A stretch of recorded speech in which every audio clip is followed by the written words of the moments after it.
कौन बन जाए? हीरालाल ने ऐसा क्या किया कि ये मुख्यमंत्री बन जाए? अब भाई जयनारायण व्यास और माणिकलाल वर्मा दोनों ने दिल्ली जाके शिकायतें की कि हीरालाल अच्छा आदमी नहीं है, ये तो जयपुर के राजा की कठपुतली है भाई साहब, जयपुर का राजा नचाता है और ये राजा राज प्रमुख नहीं है, राजा ही मुख्यमंत्री है, गंगाधर ही शक्तिमान है, सब कुछ वही करता है राजा, और राजा नहीं तो हीरालाल को बनाया। तब लोकतंत्र का मतलब हुआ राजाओं का राज खत्म होगा। हमारे राजस्थान में तो खत्म हुआ नहीं, हमारे राजस्थान में तब भी राजा जी की चल रही है, जो जयपुर राजा जी कहते हैं वैसा हीरालाल कर लेता है। खूब शिकायतें की वहां, डेली डेली शिकायतें की, तो भारत सरकार को लगा यार कुछ ना कुछ पंगा है। लेकिन हीरालाल शास्त्री वल्लभ भाई पटेल के खास आदमी। किसके खास आदमी? और भारत में वल्लभ भाई पटेल के बिना पत्ता नहीं हिले। वल्लभ भाई पटेल ने कहा टेढ़ा है पर राजस्थान का सीएम तो कौन रहेगा। इतने में साहब 1950 के दिसंबर तक जाते जाते पटेल साहब की डेथ हो गई। जयनारायण व्यास और माणिकलाल वर्मा का यस वापस गए सरकार के पास, वापस जाके कहा हीरालाल क्यों बेटा है, हीरालाल राजा का चमचा है, हम सब जानते हैं इसको, इसने भारत छोड़ो आंदोलन में भी भाग नहीं लिया था।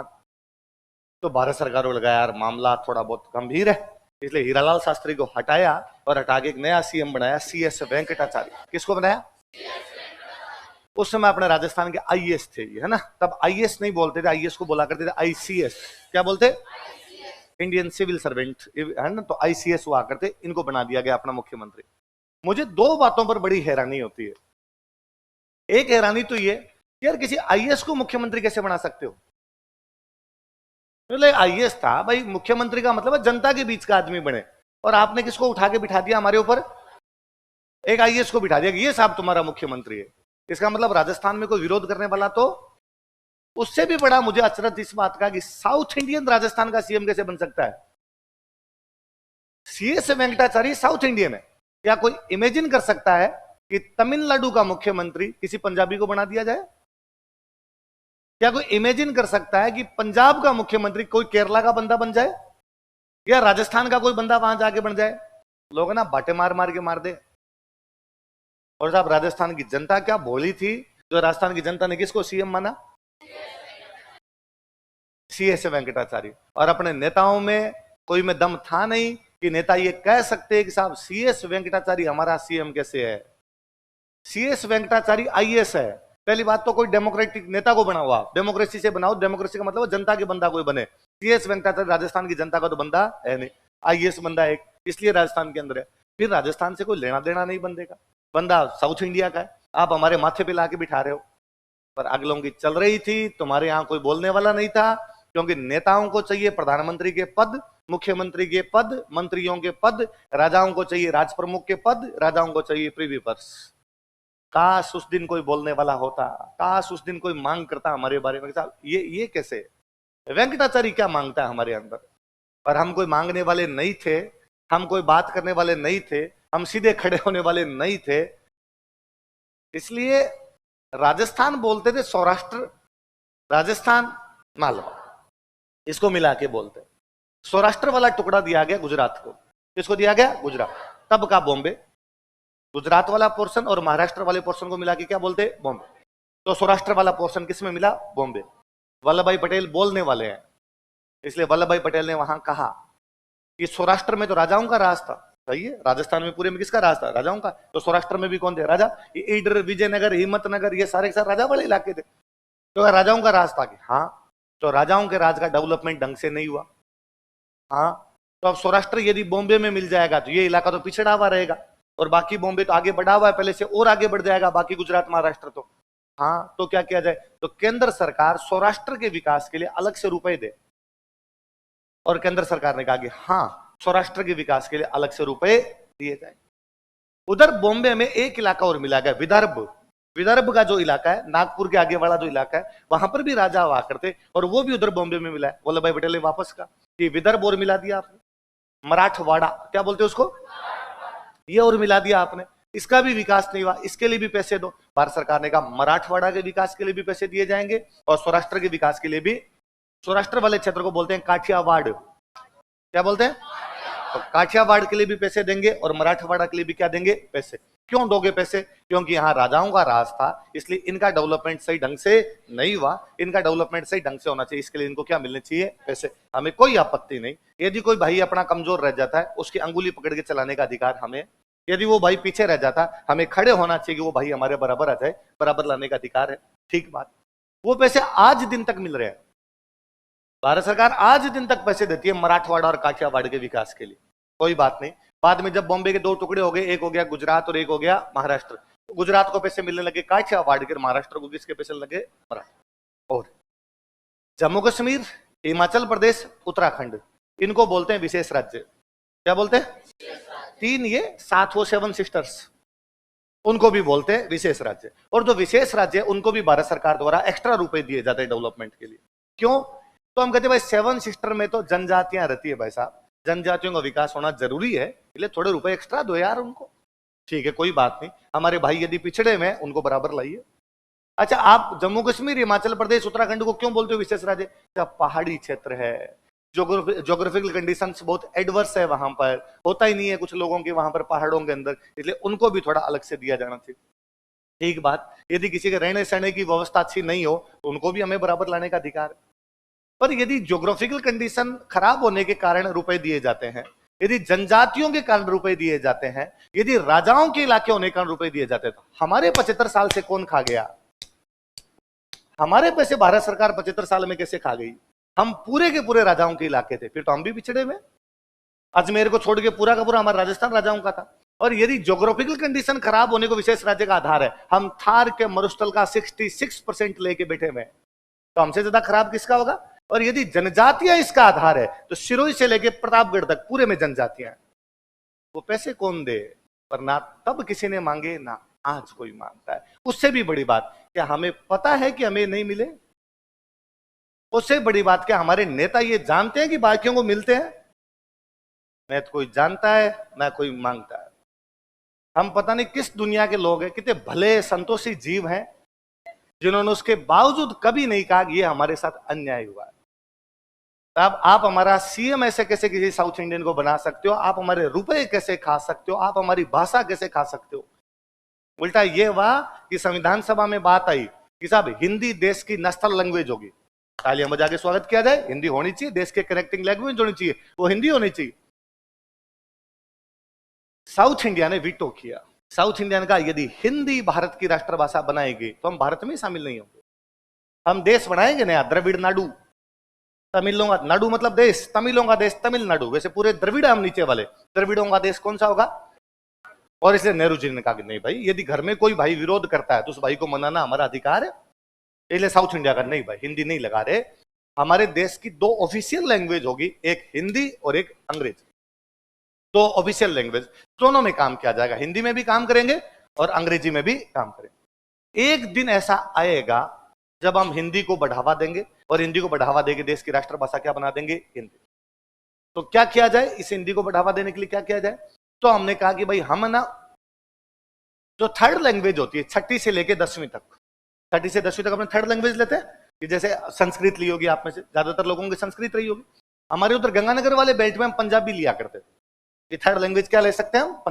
पंजाबी ले सकते हैं। वैसे साउथ इंडिया वालों को थर्ड लैंग्वेज लेनी चाहिए हिंदी, तो धीरे धीरे बच्चे सीख जाएंगे हिंदी। 1 पीढ़ी 2 पीढ़ी 3 पीढ़ी बाद साउथ इंडिया में सबको क्या आने लग जाएगी? हिंदी। तो हिंदी को देश की क्या बना देंगे? राष्ट्रभाषा। साउथ इंडिया ने कहा तुम लगा के दिखाओ, तुम 6ठी से 10वीं हिंदी लगाना छोड़ो, तुम तो किसी से बुलवा के दिखा दो हिंदी। इसलिए साउथ इंडिया को हिंदी आती है, उसके बावजूद साउथ इंडिया हिंदी नहीं बोलता। वहां आपको टैक्सियों के पीछे लिखा हुआ मिलेगा बाकायदा, साउथ इंडिया में आना है तो हिंदी नहीं बोलनी। यदि हिंदी बोली तो पहली बात तो रिप्लाई नहीं करेंगे। आपने उस बंदे से कुछ भी जाके पूछा, वो खड़ा, उसको समझ आ गया आपने रास्ता पूछा है, फिर भी नहीं बताएगा, क्योंकि आप हिंदी में बोले हो। आप अंग्रेजी में बोलिए, आप तमिल में बोलिए, आप संस्कृत में बोलिए, आप कन्नड़ मलयालम तेलुगु में बोलिए, वो घर जाके छोड़ के जाएगा आपको। हिंदी में नहीं बोलने देंगे हम तुम्हें। तो साउथ इंडिया इस विरोध पे आया। तो नेहरू जी को लगा अब क्या करें हिंदी का? तो नेहरू जी ने कहा नॉर्थ इंडिया में तो कम से कम पूरे में हिंदी लगाओ। अब नॉर्थ इंडिया में बिहार, यूपी, एमपी, ये तो हिंदी थे, हिंदी इनकी भाषा थी, तो यहां तो दिक्कत ही नहीं। तो दिक्कत बची अपने पंजाब, गुजरात, महाराष्ट्र, राजस्थान, हम चारों की भाषा हिंदी नहीं थी। पंजाब की पंजाबी, गुजरात की गुजराती, महाराष्ट्र की मराठी और हमारी राजस्थान। तब गुजरात महाराष्ट्र एक था, तो उनकी दोनों की अलग अलग क्षेत्रों में, इधर वाले की गुजराती, उधर वाले कौन सी, मराठी। हम चारों की नहीं थी। तो नेहरू जी ने अपने चारों सीएम बुलाए, पंजाब के सीएम बुलाए, इधर आपके राजस्थान के सीएम बुलाए, बॉम्बे के सीएम बुलाए, मतलब तब का गुजरात महाराष्ट्र उनके सीएम बुलाए, और उनको बुला के कहा कि प्लीज थोड़े दिन हिंदी पढ़ाओ बच्चों को, तुम्हारी लैंग्वेज को पीछे रख लो, हिंदी को बढ़ावा दो, ताकि देश की एकता और अखंडता बढ़े, हम सारे एक हो, हमारी एक भाषा हो। ठीक है साहब, ये किया जाना चाहिए। लेकिन इन चारों में से ये बात केवल एक ने मानी, वो आपने। इसलिए पंजाब में किसी शहर के अंदर यदि आप जाएंगे, या पंजाब के किसी रोड से जाएंगे, वहां के साइन बोर्ड चेक कीजिए कि जो लिखे होते हैं Jodhpur 345 kilometre, Udaipur 414 kilometre, Bharatpur 250 kilometre, ये साइन बोर्ड कौन सी भाषा में? आइदर पंजाबी और इंग्लिश और उर्दू, नॉट हिंदी। हम उर्दू में लिख लेंगे, पंजाबी में लिख लेंगे, इंग्लिश में लिख लेंगे, हिंदी नहीं मिल रहा आपको उधर। गुजरात महाराष्ट्र की सारी दुकानों के साइन बोर्ड चेक कीजिए आप, तो सारे या तो गुजराती में या मराठी में। और यदि महाराष्ट्र में तो आपने साइन बोर्ड हिंदी में लिख दिया, शाम तक कूट कूट के रोड़ा बना देंगे आपको। तो लिख के दिखा दे, बोलना बोलना छोड़िए कि दुकान का साइन बोर्ड इस प्रकार से कर दिया गया मराठों के इलाकों में। वो हम थे, वो हमारे सीएम जयनारायण व्यास थे, जिन्होंने कहा कि हाँ, हम हिंदी को बढ़ावा देंगे, हम हमारी राजस्थानी को एक बार रोक लेंगे कुछ समय के लिए, और हम हिंदी पढ़ाएंगे। तो इसलिए 75 सालों से हमें हिंदी पढ़ाई गई, इसलिए आज हमें ये लगता है कि हमारी भाषा हिंदी है। तो इसलिए 75 सालों में हमें हिंदी पढ़ाई गई, इस कदर हिंदी पढ़ाई गई कि हम खुद ही कहते हैं कि राजस्थानी नाम की कोई भाषा ही नहीं है। लोग पूछते हैं आपकी मान डाकण कुण का, मैं का, हम कदे राजस्थान वाले कदे सारे के सारे खड़े होके, क्योंकि उस दिन न तो कोई भाषा की बात करने वाला था, ना उस पैसे की बात करने वाला था, ना उन इलाकों की बात करने वाला था, ना कोई मुख्यमंत्री बनने लायक था। इसलिए सेंटर वालों ने जिसको चाहा उसको गोटियों की तरह घुमाया। साहब हीरालाल को हटाया जाए, हीरालाल को हटा किसको बना दिया जाए? वेंकटाचार्य को बना है। तो जयनारायण व्यासन गए और जयनारायण व्यास ने कहा कि सर हमने कहा था हीरालाल को हटाओ, भारत सरकार ने कहा हटा तो दिया। कहा सर इसका मतलब दो है, हमने कहा था हीरालाल को हटाओ और हमें बनाओ, आपने वेंकटाचार्य को बना दिया। तो वेंकटाचार्य को हटाया और किसको बनाया? तो हमारे 3 मनोनीत मुख्यमंत्री बने। कौन कौन? जयनारायण व्यास। 1950 से 1952 3 साल। इस 3 साल के टाइम के अंदर ही हमने सीएम कितने देख लिए? 3 मनोनीत है। तब तक चुनाव नहीं हुए, क्योंकि पहले चुनाव कब हुए? 1952। अब 1952 में चुनाव होते हैं। अब 1952 में चुनाव हुए तो भाई सारे के सारे नेताओं को आगे चुनाव लड़ो। अपने सिटिंग सीएम कौन है? पूरे भारत में उन दिनों एक ही पार्टी हुआ करती, उस पार्टी का नाम था कांग्रेस। क्या नाम था? पहले पूरे भारत में एक ही पार्टी जीतने वाली थी, पार्टी कौन सी थी? कांग्रेस। एक आर्य समाज के एक नेता हुआ करते, उनका नाम था करपात्री जी महाराज। क्या नाम था? और करपात्री जी महाराज ने अपनी पार्टी बना ली, उस पार्टी का नाम था राम राज्य परिषद। क्या नाम था? हम राम राज्य लाएंगे, इसलिए पार्टी का नाम क्या कर दिया? राम राज्य। राम राज्य मतलब अच्छा राज्य है ना, तो अच्छा राज्य बनाएंगे हम, जैसा राम जी के टाइम में राज्य था वैसा राज्य बनाएंगे, इसलिए नाम क्या रख दिया गया उसका? गांधी जी का सपना था कि भारत को एक दिन क्या बनाना है? राम राज्य। करपात्री जी महाराज ने कहा लो पार्टी का नाम ही क्या कर देते हैं? राम राज्य परिषद। अपने जोधपुर में एक राजा है, उस राजा का नाम है हणवंत सिंह। क्या नाम है? हणवंत सिंह ने उन राम राज्य परिषद वालों को कहा कि यार ये राम राज्य परिषद तुम चुनाव लड़ोगे क्या राजस्थान? उनका हम लड़ेंगे। तो कहा यार मारवाड़ की टिकटें मेरे को दे दो, मारवाड़ का जिम्मेदारी मेरे को दे दो, मारवाड़ में मेरे हिसाब से बंदे खड़े कर दूंगा। तो कहा तुम जीत तो जाओगे क्या? राजा हो, राजाओं को जनता कहाँ वोट देगी भाई साहब, जनता का। तो उन्होंने कहा विश्वास करो इतना तो आप मेरे को ये दे दी जाए। इसलिए राम राज्य परिषद ने मारवाड़ की जिम्मेदारी जोधपुर के राजा को दे दी। जोधपुर के राजा का नाम क्या है? वह जोधपुर का राजा जिस पर ये क्लेम है, जिस पर ये वो आरोप है कि जोधपुर का राजा पाकिस्तान में मिलने का प्रयास कर रहा था, वो जोधपुर का राजा कौन है? हणवंत सिंह। कहा जाता है कि भाई जिन्ना से बाकायदा मीटिंग हुई थी और जिन्ना ने हणवंत सिंह को यह कहा था कि मैं तुम्हें खाली कागज दे दूंगा और तुम भले ही तुम पाकिस्तान के अंदर शामिल हो जाओ। तब उस दिन हणवंत सिंह ने वहां कहा था कि मैं तुम्हें घर पे सोच के बताऊंगा, लेकिन बाद में हणवंत सिंह ने इधर वीपी मेनन और वल्लभ भाई पटेल से भी बातचीत की, और वीपी मेनन अपनी बुक में लिखते हैं, क्योंकि रियासती सचिवालय के सचिव कौन थे? वीपी मेनन। तो वीपी मेनन अपनी बुक में लिखते हैं कि हमने वहां हणवंत सिंह को बुला के कहा कि भाई तुम पाकिस्तान में कैसे शामिल हो सकते हो? तो उसने कहा उधर मुझे खाली कागज दिया जा रहा है और उसके अंदर मुझे कहा जा रहा है कि तुम कुछ भी दे दो, मैं कुछ भी लिख दो, हम तुम्हें इतना दे देंगे। तो जब पाकिस्तान इतना कुछ दे रहा है तो मैं पाकिस्तान में शामिल क्यों ना हो जाऊं? तो वीपी मेनन कहता कि मैंने उनको 2 कागज निकाल के दिए कि 2 कागजों पे कुछ ही लिख दो, और यदि पाकिस्तान वालों नहीं दिया तो तुम क्या कर लोगे? तो वीपी मेनन ऐसा लिखते हैं हणवंत सिंह ने मेरी बंदूक लगा दी थी और बंदूक लगा के कहा था कि मैं तुम्हें मार दूंगा यहीं पर, वीपी मेनन ऐसा कहते हैं कि मैंने तब कहा था कि तब कहां चले गए थे तुम जब देश में अंग्रेज थे, अंग्रेजों के सामने तुमने बंदूक क्यों नहीं उठाई। माउंटबेटन आता है, माउंटबेटन इनके बीच में वापस शांति सुनती करके साइन करवा देता है। तो जोधपुर के राजा पर एक क्लेम है कि जोधपुर का राजा कहां मिलना चाहता था, पाकिस्तान में मिलना चाहता था। उस जोधपुर के राजा ने कहा कि हमें ये सारी सीटें दे दी जाए। ठीक है साहब। अब राजस्थान में मुख्यतः दो पार्टियां चुनाव लड़ रही है। एक पार्टी तो कौन सी है, कांग्रेस। पर मारवाड़ में कांग्रेस के अलावा एक और पार्टी है, राम राज्य। अपने प्रजामंडल वाले सारे नेता चुनाव लड़ रहे हैं। आपके माणिकलाल वर्मा लड़ रहे हैं, गोकुल भाई भट्ट लड़ रहे हैं, भोगीलाल पांड्या लड़ रहे हैं, जयेंद्र व्यास लड़ रहे हैं। जितने जितने हमने नाम पढ़े सारे के सारे क्या लड़ रहे थे, चुनाव। ये सारे चुनाव किस लड़ रहे हैं, कांग्रेस। क्योंकि प्रजामंडल किसका सहयोग करने लगी थी, कांग्रेस। तो प्रजामंडल नेता किसमें शामिल हो गए बाद में, कांग्रेस। ये प्रजामंडल वाले सारे नेता चुनाव हार गए। इनमें से सिंगल आदमी चुनाव नहीं जीता था। जोधपुर के राजा सारी सीट जीत गया। जिस राजा पर क्लेम है कि वो पाकिस्तान जाना चाहता था, वो सारी सीटें जीता है।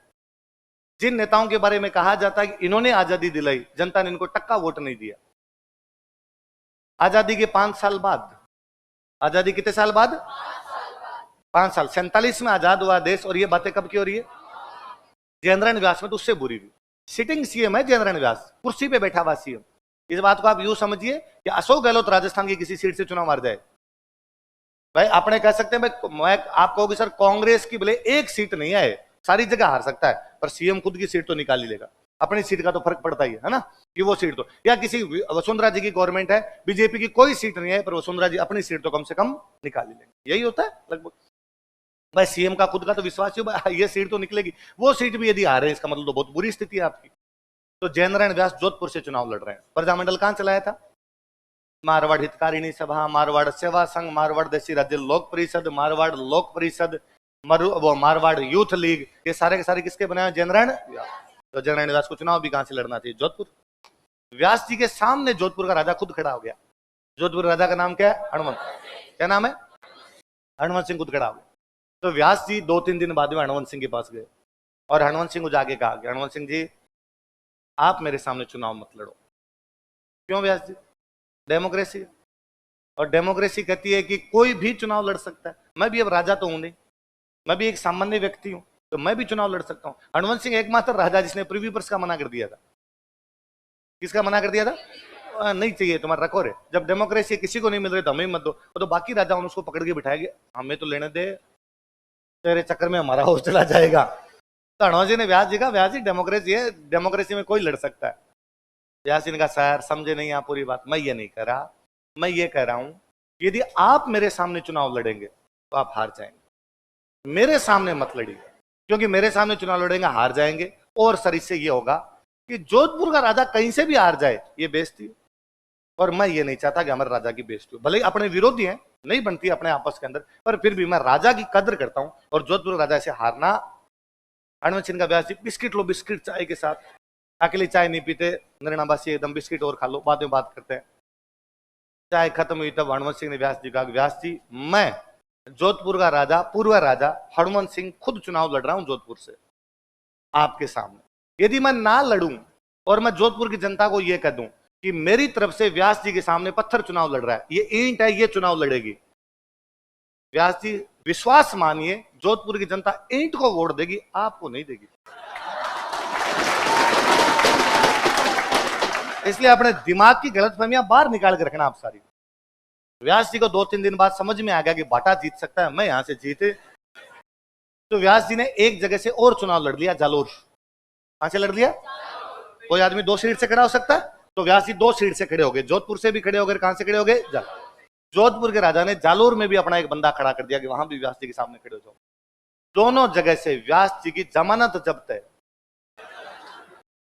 10% वोट नहीं मिले हैं व्यास जी को, न तो जोधपुर में न जालोर में, दोनों जगह से। इधर से राजा खुद जीत गया, उधर से राजा का बंदा जीत गया। सिटिंग सीएम 2 जगह से चुनाव लड़े, जमानत जब्त हो जाए। और आप कहते हो साहब हमने प्रजामंडल चलाया था, जनता हमारे साथ में थी, ठीक बोली बोली बातें करते हो। व्यास जी छोड़िए, ये पंछीडेन, फलाना गांधी, ढींगरा गांधी, सारे चुनाव हारे, कोई नहीं जीता। समस्या राजस्थान में आई कि सीएम किसको बनाए, कांग्रेस मर पड़ के बहुमत तक पहुंच गई थी, राजस्थान में सीटें थी 160। कितनी थी? चुनाव जीतने के लिए, सरकार बनाने के लिए चाहिए 81। कितनी चाहिए? कांग्रेस की ले दे के 82 आई। पूरी पूरी गवर्नमेंट बन सकती है।